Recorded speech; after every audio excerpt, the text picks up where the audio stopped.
Libo-libong overseas Filipino workers kasapi ng kanilang pamilya ang nagtungo araw ng Biyernes sa The Tent sa Las Piñas City para sa 12th OFW and Family Summit. Ang summit na may temang masaganang kabuhayan para sa OFWs and families ay nagbukas sa isang ribbon-cutting ceremony na pinangunahan ng Pamilya Villar. Sa nasabing event, nagbigay ng welcome address si House Deputy Speaker Camille Villar, samantalang si Senator Mark Villar ay nagbigay ng isang special message. Sa isa namang inspirational message ay sinabi ni dating Senate President Manny Villar na mahalagang ipagpatuloy ang suporta sa OFW sector. Sinabi naman ni Senator Cynthia Villar na ang taunang summit ang paraan ng Pamilya Villar para ipakita ang kanilang pasasalamat sa mga OFW sa malaking tulong upang mapanatiling matatag ang ating ekonomiya sa kabila ng global crisis. Samantala sa isang raffle draw ay nanalo naman si Lorian Policarpio.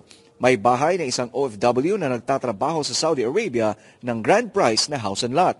Ang iba pang mga nanalo ay nabigyan naman ng iba't ibang appliances, sari-sari store showcase at motorcycle. Bukod sa mga papremyo, nakakuha rin ang mga dumalo sa summit ng kaalaman para sa kanilang higit na proteksyon habang nagtatrabaho abroad.